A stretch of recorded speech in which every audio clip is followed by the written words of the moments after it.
Hello, welcome back to the channel. If you are already a subscriber, welcome back. If you are new to the channel, welcome to the channel for the first time. I hope you'll stick around, hear what I got to say. The goal of this channel is to educate and motivate. So all the content is just focused on that, and your comments as well. Please always remember to share your comments, something positive, so that all of us can learn, not just from what I'm saying, but from what folks leave in the comments. We can learn, we can grow, we could be better people. All right. So this is the journey to 5,000 subscribers. I've got over 2,000 subs right now. So I would love if you would first go ahead and hit the subscribe button. After that, please like the video. That would help with the journey to 5,000. Don't forget to share, leave your comments, or also let me know what type of videos you'd like to see me make. All right. So now that we got that out the way, what I want to do is talk about how you can be successful in college. That's going to be today's discussion. What you can do, how you can be successful in college, right? So, yes, obviously I'm talking about this because I've been to college, right? I've studied for several degrees, and I also teach college as well, right? So I've got a little bit of experience with this stuff, right? I've helped to mentor quite a few people. And just based off of sheer experience, I want to give you some tips, because I see a lot of people come to college or go to college, whatever you want to say. And a lot of times there are a lot of things that they don't take into consideration so that they're going to be successful in college. So I want to take today and just kind of break down and just talk about a couple things, right? Let's get into it. The first thing is, now there's never a great time to start college. Right. For some folks, they may wait for what they think is the perfect time to start college. I don't think there's really a great time to start college. I think what you've got to take into consideration is now the best time to be in college, right? And I say that because college is very demanding. If you've never been to college, for the folks who are obviously, it's their, I'm not talking about the people who are returning, because they have an idea, although they still need to kind of figure out sometimes how to be successful once returning. But if you've been just in high school and you haven't had anything above a high school education, then a lot of times you don't realize that college could be very time consuming. It is like a job depending on how many courses you're taking. And so there are a lot of sacrifices involved, right? So when is the best time for you to be in college? Ask yourself, is this the best time? Maybe you need to talk to someone, visit campuses, visit colleges, talk to their counselors and their advisors and see what they got to say in terms of giving you some advice. So first of all, figuring out, is this the best time for me? How many jobs do you have? Do you have a family? That's perfectly fine if you're working multiple jobs, or you have one job. That's perfectly fine if you have a family. But just know that because of the time commitment,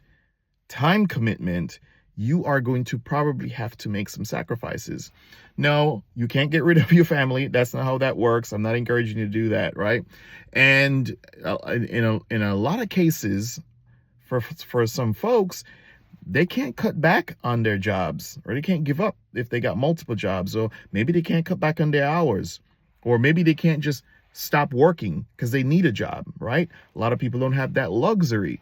So then you've got to figure out, which is my second point, if you are going to go to college, how many courses realistically can you take when you're in college, right? So, you can't enroll in college. You've got this job, it's very demanding, or you're working 8, 9, 10 hours, whatever you're working per day. And then you're signing up for 4 college courses. 4 college courses is a lot when you have a full-time job. It's even a lot if you have a part-time job, but especially when you have a full-time job, because it means that, you will have to now find time outside of those courses to be able to complete your work. So let's say you're going to work 8 to whatever in the afternoon, and then you go to classes after, for the folks who are doing it that way, right? And then so you're going to class after that, and what? By the time you get home, if you're taking a class or 2 after your job and you're getting out of work at 4 or 5 o'clock in the afternoon, by the time you leave a university, a college campus, you're tired. Let's just be honest. Your brain is just about ready to shut down because you've been going all day, all day. So imagine taking one or two classes that afternoon back to back, right? And then the same day, the next day you repeat it. So it's a Monday, Wednesday, Tuesday, Thursday thing. But even if you took one on a Monday night and then one on a Tuesday night, and you come back on the Wednesday night for the Monday class, and then you come back on the Thursday night for the, that is just draining by itself. No, it's possible. But those two classes now, you have to find time outside of, because obviously you're at work, so you can get time during the day to do homework. So when are you going to do the assignments? Because showing up doesn't mean that you're simply going to pass a class, right? So another thing you got to take into consideration is, when is going to be your downtime for homework? When is that going to happen? So first, are you ready to start? Is this the best time for you to start? Now that you've started, right? How many courses are you going to take? And then where and when are you going to do the homework? When is going to be the best time for you to do your homework? Because now if you're, say you're Monday to Friday, whatever your schedule is, you're working 5 days a week, regardless of whether it's Sunday through Wednesday or whatever, you got 2 days off. Now you got to be disciplined to be able to get that work done at that time, right? You got to be disciplined to get that work done at that time. Right? You just got to be disciplined. This applies for the folks who are also full-time students. Full-time students in that they not that they don't have a job, right? Because they're full-time students who live on campus, and maybe they're working on campus, they got a part-time job because they're still trying to bring in some funds or whatever the case is. But even with still 4 courses, they still need to figure out, when are you going to do the work? When is the work actually going to happen? The other thing, for those of you who do live on a campus, from my past experience and from what I see now, the best place to do your homework a lot of times is on campus. The reason why I say that is, after you leave campus, you become brother, sister. For those of you who don't live on campus and you're going back home, right? You become brother, sister, husband, wife, whatever the case is, mom, dad. And so home might not be the best place to get work done because you just don't perhaps have the luxury of the space and the setting, the environment, to where you could sit down and actually do work.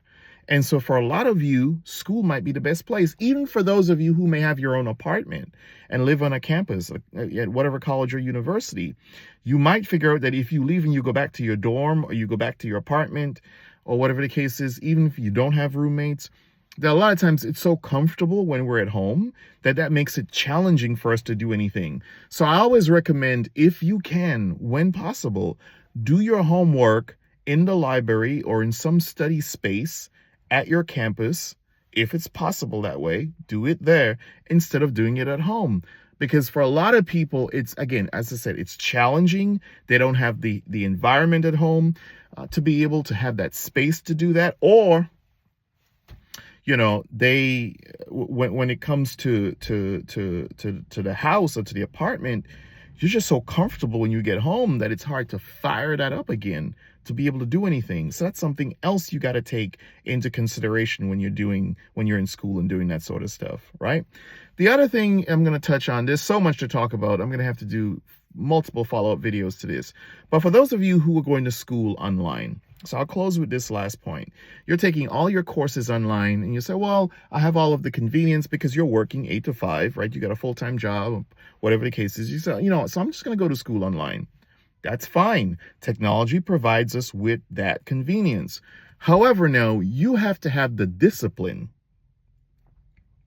to go back and look at the syllabus repeatedly, to read over assignments repeatedly in a timely manner, so that you are able to email a professor, someone you may never meet personally, but you're able to email them in a timely manner so that you could get answers to questions you might have about an assignment you're working on, and not that the assignment is due on a Sunday night and you're now sending them an email at 10 p.m. on that Sunday night, hoping for a response when folks are probably in bed or whatever the case is, and you end up not doing good on your assignments and doing good in the course.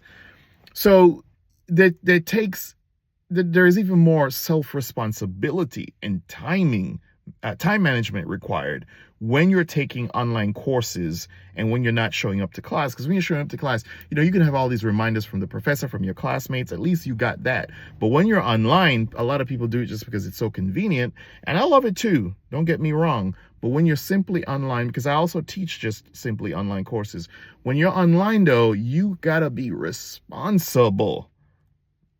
And you got to always keep in mind, I got to stay ahead so I don't find myself trapped in a situation where, okay, I'm last minute trying to figure out how to do an assignment. I don't know if the professor's going to see this. They're probably asleep. They probably won't respond to me at this time of night, right? Because I waited too late to look at the instructions and I don't know quite what I'm supposed to do. And then, you get all rattled and all that sort of stuff. So those are things, just a couple things you got to take into consideration, right? Is it the best time for you to start school, whether you're online or in person, right? Remember, there's no great time. I always say, go for it, go for it, go for it. There's no great time, but there's no the right time. That's something to take into consideration. And then also, how many courses are you going to take? Realistically, yes, you would like to finish in a shorter space of time, but trying to do that might cause you to actually drop out because you're not doing good because you're taking too many courses at once. The other thing is watch the courses you're taking. And I'll talk about that another time. Anyway, so how many courses you're taking, right? The next thing is, where are you going to study? When are you going to study? You need good time management to be able to set aside time and space, location. It's like marketing. Location matters when it comes to studying. For those of you who can, I always recommend you try to do that at your school, because when you leave school and you go home, the rest of life kind of takes over from you. And before you know it, 2-3 hours could go by and you're stressed out now because you're like, I haven't done anything, right? That is something to take into consideration. And the next thing is online school for you? Because if you're online, yes, it's convenient, but it does come with some responsibility and challenges.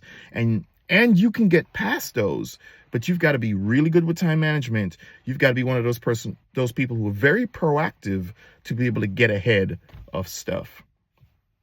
I've got a lot more tips about what it takes to be successful in college.